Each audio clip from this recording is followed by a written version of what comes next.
For the white paper on China's political party system in Beijing, Victor Gao Zhikai, Vice President of CCG Current Affairs Commentator, and also in Berlin, Dr. Wolfram Adolphi from Rosa Luxemburg Foundation. He's a sinologist and has done research on Chinese politics and CPC for almost 40 years. Gentlemen, what a pleasure to see you. I want to go to you first, Dr. Gao, since you're sitting here in the Beijing studio with me. Tell me more about, at this moment, 100 years of China's Chinese Communist Party, this white paper, what is trying to say about the nature of this political party and its system? Well, first of all, the Communist Party of China, with its membership up to about 100 million people, is the biggest, largest, most important political party ever in human history. It has been the ruling party in China ever since 1949, and it has not only liberated the Chinese people, but also transformed China into the second largest economy in the world. And by now, China is the biggest manufacturing nation, largest trading nation, with the biggest consumption market in the world. We are really moving in the right direction, and the Chinese people have seen their living standards improving. We have eliminated abject poverty, and I think we are very much enjoying the way of life we have, and we believe that China is moving in the right direction. Nothing so can you are stop saying China's. the Chinese political party system, in fact, has left a good track record about what has been achieved. Is that what you're trying to say? Absolutely. Okay. I think the Got it. system for China now is what we call socialism with Chinese characteristics. This is unparalleled and very unique in human history, and you cannot find anything similar to the Chinese way of development anywhere else in the world. Dr. Adolphi, in China, the government and the party are two concepts. How do you see these two concepts, and in China, this political party system? Yeah, I see it as a very, very unique new way. It is not so unique that there is no parallel in the history and in the world. I come from German Democratic Republic, and we had we tried to do it in a almost similar way, to combine the leadership of the party with the government and to make a common program. And what we now see in China is that the Communist Party took its own experience as well as the experience of communist parties all over the world to develop a new way of socialism with Chinese characteristics. And that is what I see with great interest. But because indeed it happens in a time when we have a lot of global challenges, Right. climate challenges, the challenges of the new industries, of digitalization, and of all these technological new developments. And at the same time, my point is that I am very, very interested in seeing this indeed new way of a successful combining of the role of the party and the government to take on the new global challenges and the national challenges in China. Right. That's one uniqueness of China's political system. Another interesting thing is how the political parties in China work. Mr. Gao, as you've been with us for years as a current affairs commentator and witnessing, every year the political season in China, particularly the CPPCC, mainly it is about the Chinese Communist Party together with other democratic parties in China in consultation with one another. Now, how do you see that the Chinese Communist Party has been always taking the lead in China since 1949, and all the other political parties and democratic parties are mainly provide their consultations and advice to the Chinese Communist Party? Well, ever since 1949, the Communist Party of China has been the ruling party. And there have also been 8 what we call democratic parties, which have existed for all these decades. And they actually support the Communist Party as the ruling party in government, in advising the government and the party, etc. Now, the Chinese democracy has its own logic. It doesn't mean that the Communist Party dictates every terms for the whole society or for all the other democratic parties. It actually involves what we call consultation. That means for any major decision to be adopted into a policy or action plan, they need to be vetted, they need to be consulted, and different political parties have a chance to give their opinion and also suggestions. Sometimes they also criticize some of the proposals. So eventually the decisions to be made are mostly the result of a collective process of consultation. This is truly a Chinese way of democracy because we emphasize moving in the same direction rather than, for example, one vehicle having 4 different wheels, but each wheel moves in its own direction. We thought that is not only chaotic, that's also paralyzing, and for China with such a big population, such daunting tasks, we need to have a roadmap good for everyone in the country moving in the same direction. Dr. Adolphi, you've been doing research about political parties. There's one thing that really needs to be said clear in a way. That is, how would you assess the success of a political party? Do you look at the track record? Do you look at the principles? Do you look at its own party constitutions in a way? How to judge a political party? Do you look at whether it delivers or how much it delivers for whom? So these are very interesting questions. Dr. Adolphi, tell me more about your thoughts. Yeah, indeed, we always come back to this question that there is a really new way in China. I agree. There are different forms of democracy. There are different understandings of democratic action in the society. And for me, it is important that the different types of democracy now all have the same task to handle the big new challenges of global development.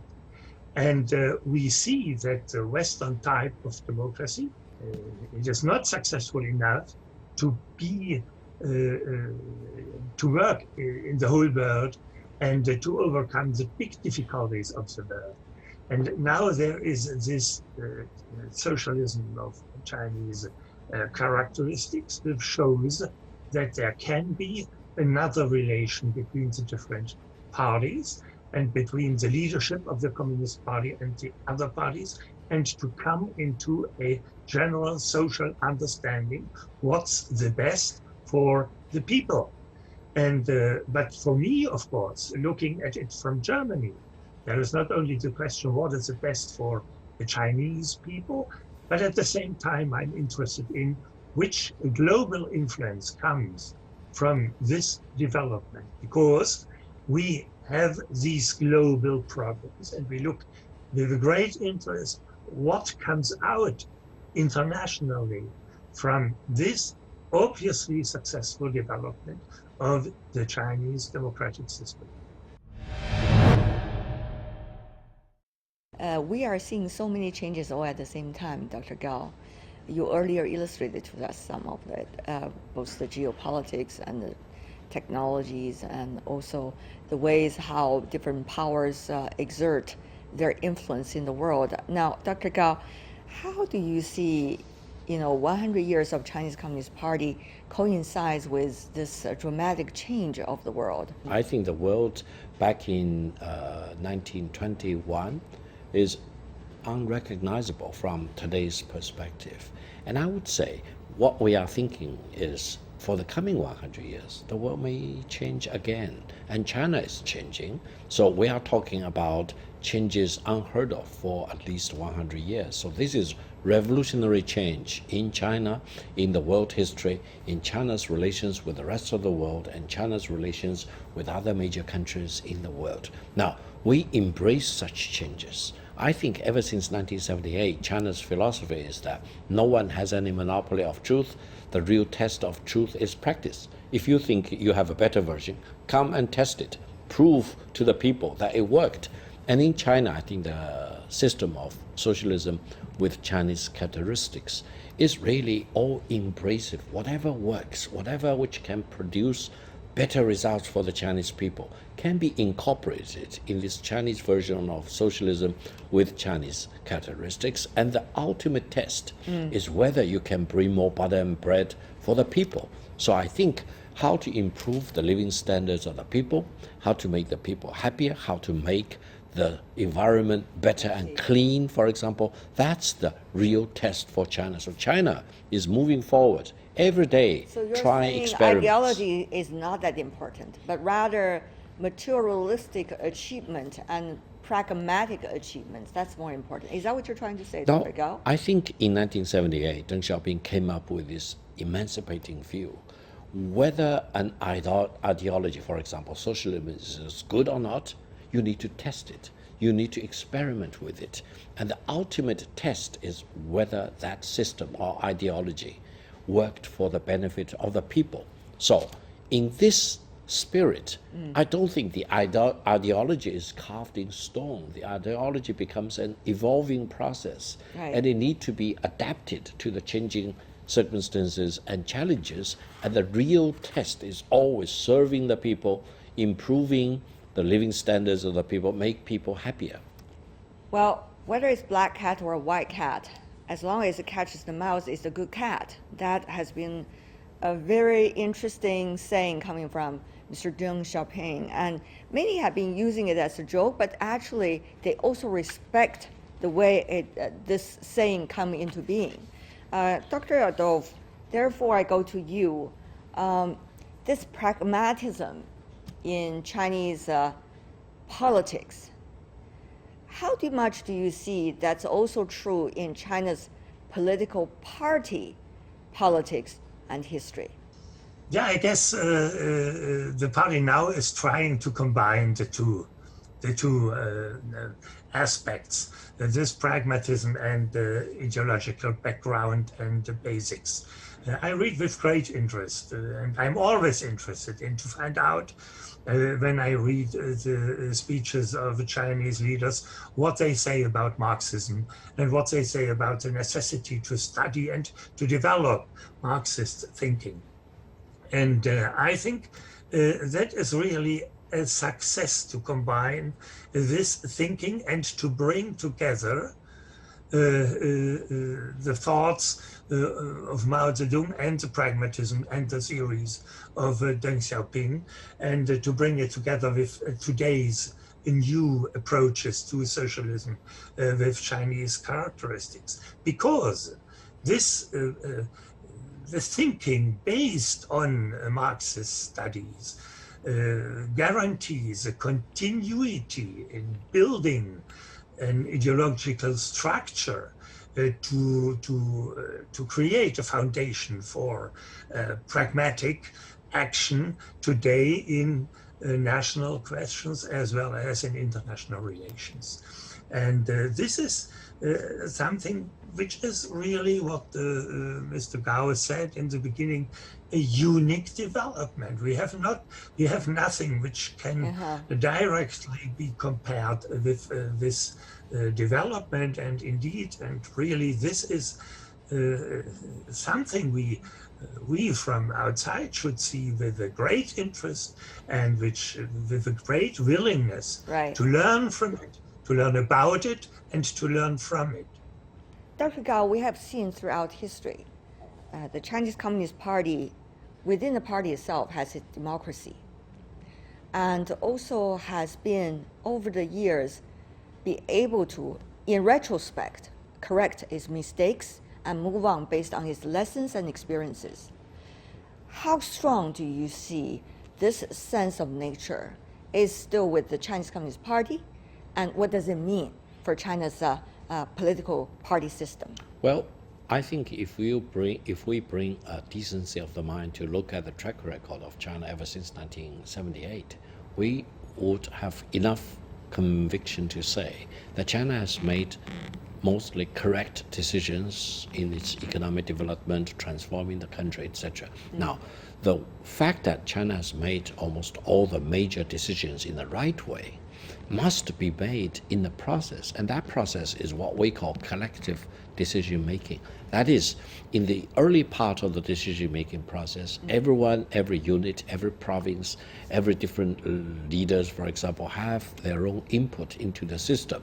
It's very democratic. You can argue with each other, you can criticize each other, you can make counter proposals, but once a decision is made, it's finally centralized, and everyone need to give away their own different views and move in the same direction. That will create greater efficiency in the execution, and eventually the whole country, the whole nation benefit from that. So I think this collective decision-making process is again very unique in China, and I would sometimes chuckle when some Western countries criticize China or accuse China of not being democratic, of being a dictatorship or authoritarian, for example. No, they are barking at the wrong tree. How can a dictatorial decision-making process have generated so many great decisions, transforming China from a backward country into the second largest economy in the world? I think they missed the major point of the sound and correct decision-making process embedded in the socialism with Chinese characteristics.